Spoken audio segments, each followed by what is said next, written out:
अप्रैल 2026 पूरे हॉलीवुड में इस वक्त सन्नाटा छा गया जब माइकल जैक्सन की 1300 करोड़ की सबसे बड़ी बायोपिक फिल्म माइकल पर बैन लगने की नौबत आ गई। इस फिल्म की शूटिंग पूरी होने के बाद अचानक साल 1994 का एक ऐसा खुफिया कानूनी एग्रीमेंट सामने आया जिसने रातों रात इस फिल्म का पूरा आखिरी हिस्सा यानी थर्ड एक्ट डिलीट करने पर मजबूर कर दिया था। एक सीक्रेट क्लॉज के चलते मैकर्स को लॉस एंजल्स में पूरे 22 दिनों तक दोबारा रीशूट करना पड़ा और 125 करोड़ रुपए पानी की तरह बहाने पड़े। और तो और माइकल की सगी बेटी पेरिस जैक्सन ने खुद मीडिया के सामने आकर इस फिल्म के कई हिस्सों को पूरी तरह से एक घटिया झूठ घोषित कर दिया था। Narrative is being controlled, and there's a lot of inaccuracy, and there's a lot of just full-blown lies. And at the end of the day, like, that doesn't really fly with me.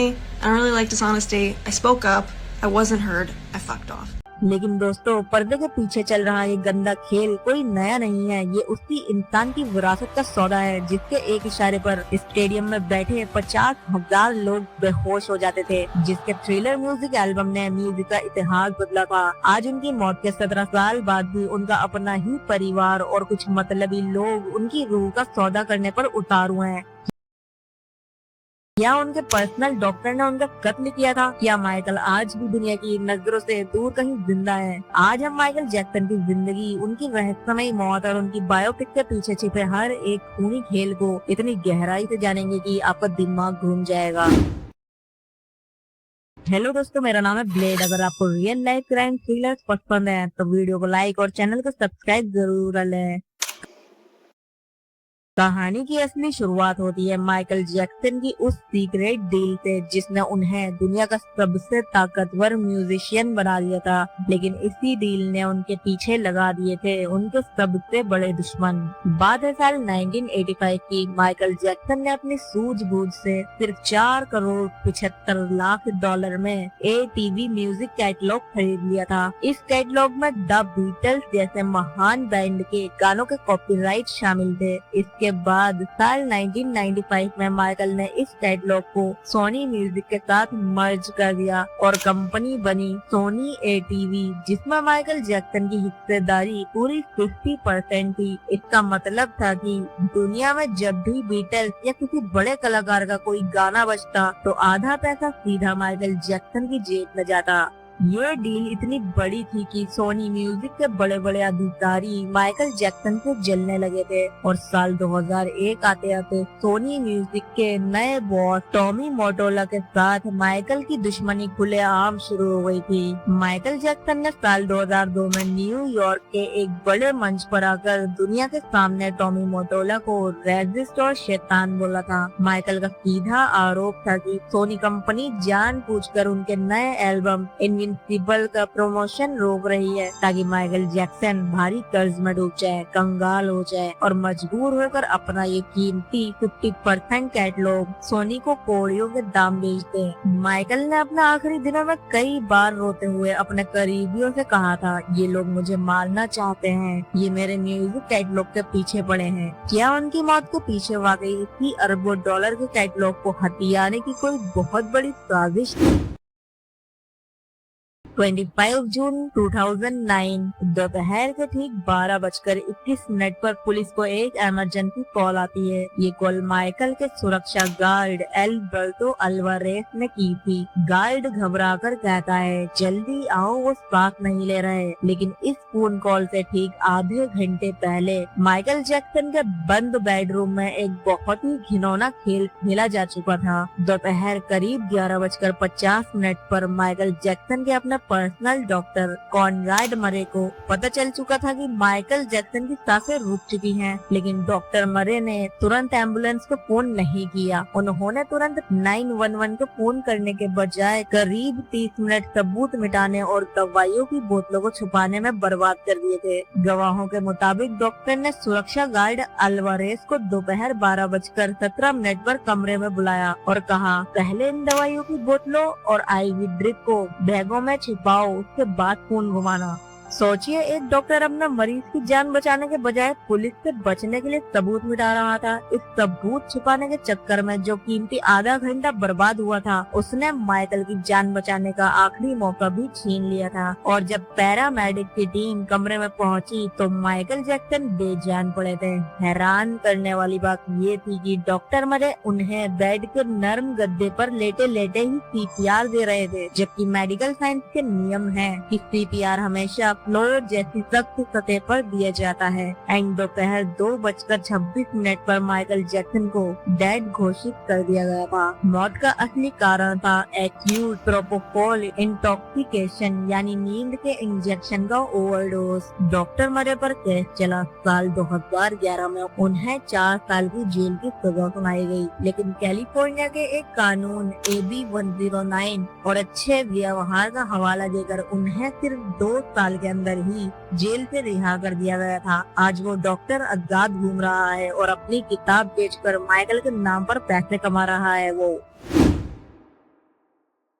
Michael Jackson की मौत के तुरंत बाद दुनिया भर में एक अफवाह फैल गई थी, माइकल जैक्सन मरे नहीं हैं, वो आज भी कहीं जिंदा है। इन अफवाह के पीछे एक बहुत बड़ी वजह थी, क्योंकि अपनी मौत के समय माइकल जैक्सन पर लगभग $500 मिलियन यानी करीब 4100 करोड़ रुपए का भारी कर्ज था।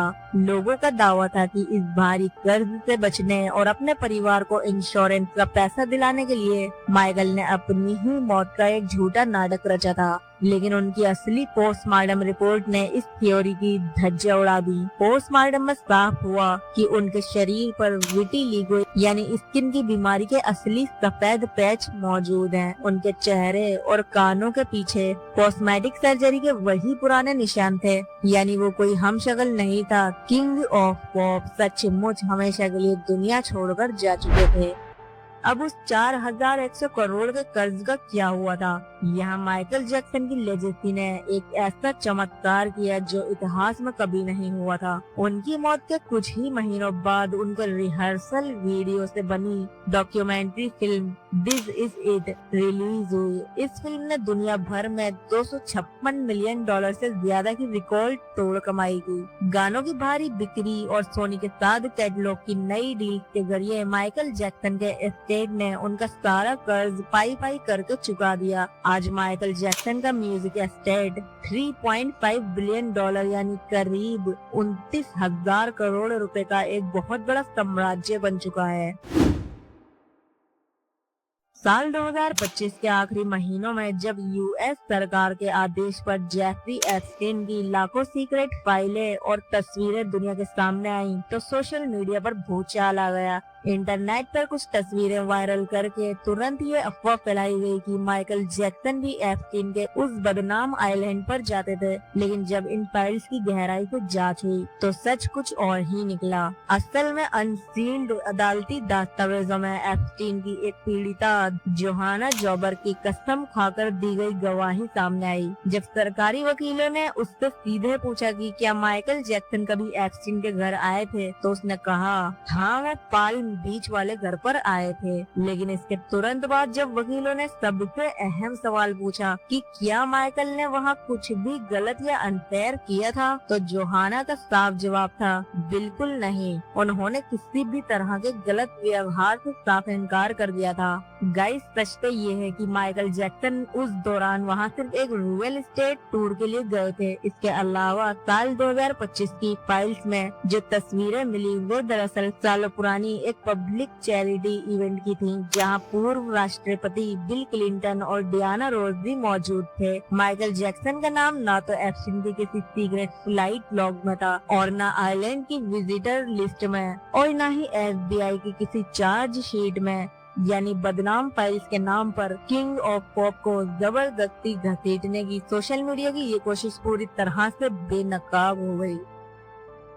लेकिन माइकल जैक्सन की रूह को सबसे बड़ा जख्म उनके दुश्मनों ने नहीं बल्कि उनके सबसे करीबी अपनों ने दिया। ये वो सच है जो आज से पहले आपको किसी ने नहीं बताया होगा। दोस्तों, माइकल जैक्सन पर साल 1993 में जॉर्डन चैंडलर और साल 2005 में गैविन एरविजो नाम के बच्चों ने चाइल्ड एब्यूज के संगीन आरोप लगाए थे। उन ट्रायल्स में पूरी दुनिया माइकल के खिलाफ खड़ी थी, लेकिन उस मुश्किल दौर में एक परिवार ऐसा था जो माइकल के साथ चट्टान की तरह खड़ा रहा था, और वो था कैसियो फैमिली, जिसे माइकल अपना दूसरा घर मानते थे, दूसरा परिवार मानते थे। इस परिवार के बेटे फ्रैंक कैसियो ने साल 2011 में माइकल की बेगुनाही पर एक पूरी किताब लिखी थी। इस पूरे परिवार ने 25 सालों तक हर बड़े टीवी चैनल पर जाकर माइकल जैक्सन का बचाव ही किया। उन्हें हमेशा अच्छा, एक नेक इंसान बोला, मतलब हमेशा वो उनको अच्छा ही बोलते थे, कभी कुछ भी उनके बारे में गलत नहीं बोला था उन्होंने। बट साल 2019 में जब HBO पर लिविंग नेवरलैंड नाम की एक बदनाम डॉक्यूमेंट्री आई, जिसमें माइकल पर दोबारा वही शोषण के पुराने आरोप लगाए गए, तो कैसियो परिवार का लालच जाग गया। जो परिवार कल तक माइकल को भगवान मानता था, वो पहली बार माइकल के एस्टेट के पास पहुंचा और उन्होंने एक भयानक दावा कर दिया। उन्होंने कहा कि सालों पहले माइकल ने उनके परिवार के बच्चों के साथ भी वही शोषण किया था। उस वक्त माइकल की बायोपिक फिल्म की डील्स चल रही थी और बदनामी से बचने और मामले को दबाने के लिए एस्टेट ने इस परिवार के 4 भाई बहनों के साथ साल 2020 में पर्दे के पीछे एक secret out of court settlement sign किया। शर्त ये थी कि ये लोग मीडिया में हमेशा खामोश रहेंगे और इस खामोशी के बदले एस्टेट ने इन्हें अगले 5 सालों तक हर साल भारी भरकम रकम दी। कुल मिलाकर हर भाई बहन की जेब में लगभग $2.8 मिलियन यानी करीब 23 करोड़ रुपए पर पर्सन चुपचाप डाले गए। लेकिन इनका लालच यहीं नहीं रुका। साल 2025 में जब इस सीक्रेट एग्रीमेंट के तहत मिलने वाले 5 साल के पैसे खत्म हो गए, तो इस परिवार ने दोबारा ब्लैकमेलिंग शुरू कर दी। साल 2024 से 2025 में जब सोनी म्यूजिक माइकल जैक्सन के गानों के कैटलॉग को खरीदने की सबसे ऐतिहासिक डील कर रहा था, तो कैसियो परिवार ने एस्टेट के सामने चुप रहने के बदले पूरे 1700 करोड़ रुपए की एक नई और नाजायज डिमांड रख दी थी। जब एस्टेट के वकीलों ने ये रंगदारी देने से साफ मना कर दिया, तो फरवरी 2026 में यानी माइकल जैक्सन की बड़ी बायोपिक फिल्म की रिलीज से ठीक 5 हफ्ते पहले इस परिवार ने पूरे एग्रीमेंट की शर्तों को तोड़कर सीधे फेडरल पब्लिक कोर्ट में माइकल जैक्सन पर ह्यूमन ट्रैफिकिंग का बेहद संगीन मुकदमा ठोक दिया था। माइकल जैक्सन के मशहूर वकील मार्टी सिंगर ने कोर्ट में खुलेआम कहा कि ये सिर्फ और सिर्फ फिल्म की रिलीज के वक्त एस्टेट को डराकर करोड़ों रुपए ऐंठने यानी रंगदारी वसूलने की एक बहुत ही घटिया और सोची समझी साजिश है। और दोस्तों, कैसियो फैमिली के इसी ड्रामे और विवादों का सीधा असर पड़ा माइकल जैक्सन की उस शानदार बायोपिक फिल्म माइकल पर, जिसका जिक्र मैंने वीडियो की शुरुआत में किया था। मशहूर डायरेक्टर एंटोइन फुकुआ ने पूरे $155 मिलियन यानी करीब 1300 करोड़ रुपए के महा बजट में इस फिल्म को तैयार किया था। फिल्म की मूल स्क्रिप्ट के मुताबिक कहानी का पहला ही सीन साल 1993 की पुलिस रेड और जॉर्डन चैंडलर के विवादित आरोपों से शुरू होने वाला था। मेकर्स दर्शकों को पूरा सच दिखाना चाहते थे, लेकिन शूटिंग खत्म होने के बाद एस्टेट के वकीलों को अचानक अपनी एक भयानक भूल का एहसास हुआ।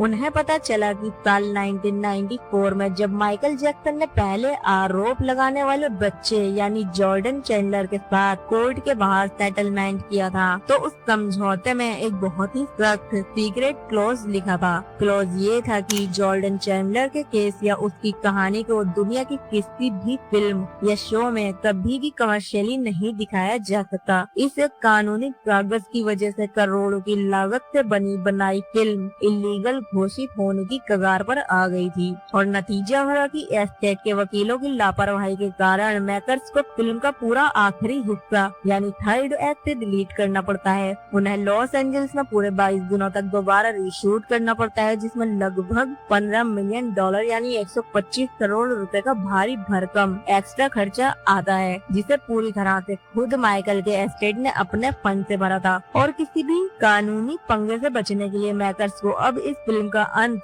जबरदस्ती माइकल जैक्सन के साल 1987 वाले बैड वर्ल्ड टूर पर ही करना पड़ा। लेकिन इतने बड़े विवादों और कानूनी चक्कर के बावजूद जब ये फिल्म 24 अप्रैल 2026 को थिएटर्स में रिलीज हुई तो इसने फर्स्ट 3 डेज में दुनिया भर से 1800 करोड़ रुपए की रिकॉर्ड तोड़ ओपनिंग ली और करीब 8000 करोड़ रुपए से ज्यादा की कमाई करके दुनिया की सबसे सफल म्यूजिक बायोपिक बन गई।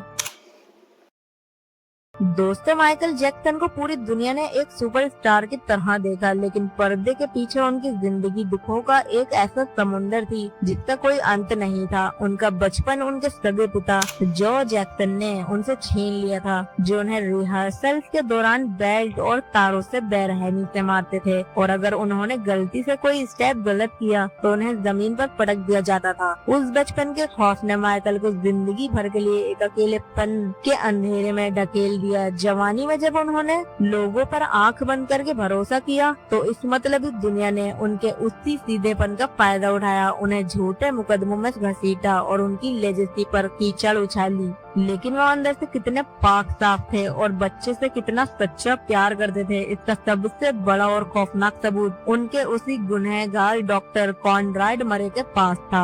डॉक्टर मरे चोरी छुपे माइकल की आवाजें उनके मोबाइल में रिकॉर्ड करता था। साल 2011 के कोर्ट रूम ट्रायल में जब वो ऑडियो रिकॉर्डिंग्स पूरी दुनिया के सामने सुनाई गयी तो सुनने वालों की रूह कांप गयी। उस रिकॉर्डिंग में माइकल जैक्सन भारी नशे और बेहोशी की हालत में थे, उनकी आवाज लड़खड़ा रही थी और वो ठीक से बोल भी नहीं पा रहे थे। लेकिन दोस्तों, उस दर्दनाक और बदतर हालत में भी माइकल रोते हुए किसी कंट्रोवर्सी की बात नहीं कर रहे थे, वो बस यही बोल रहे थे, मुझे दुनिया के गरीब और बीमार बच्चों के लिए एक बहुत बड़ा हॉस्पिटल बनाना है, माइकल जैक्सन चिल्ड्रंस हॉस्पिटल, जहां हर एक बच्चे का इलाज बिल्कुल मुफ्त होगा, क्योंकि मैं नहीं चाहता कि जो दर्द, जो खौफ और जो बचपन मैंने खोया है वो दुनिया का कोई और मासूम बच्चा खोए। गाइस, जरा सोचिए, जो इंसान खुद मौत के मुंह में खड़ा था, जिसका होश ठिकाने नहीं था, वो उस हालत में भी सिर्फ और सिर्फ बेसहारा बच्चों की मदद करने का सपना देख रहा था। वो कोई विलन नहीं थे दोस्तों, वो इस मतलबी दुनिया के सताए हुए एक टूटे हुए इंसान थे। लेकिन अफसोस, ये पैसों की भूखी दुनिया आज उनके जाने के इतने सालों बाद भी उनकी रूह को चैन से सोने ही नहीं दे रही है। दोस्तों, आपको क्या लगता है, क्या वाकई माइकल जैक्सन की सादगी और उनके इस नेक दिल का उनके अपनों ने ही सबसे ज्यादा गंदा फायदा उठाया? अपनी राय कमेंट में जरूर बताना। गाइस, आपको ये वीडियो इन्फॉर्मेटिव लगी हो तो वीडियो को लाइक और चैनल को सब्सक्राइब जरूर करना। और हाँ गाइस, मैं हर वेडनेसडे और संडे वीडियो डालता था, बट अब रूटीन चेंज हो रहा है। मैं अब हर संडे रात 8 बजे एक दमदार वीडियो लाया करूँगा। तब तक के लिए सतर्क रहें, क्योंकि हर हंसता हुआ चेहरा सच नहीं बोलता और हर खामोशी एक न्यूज़ प्रूफ होती है।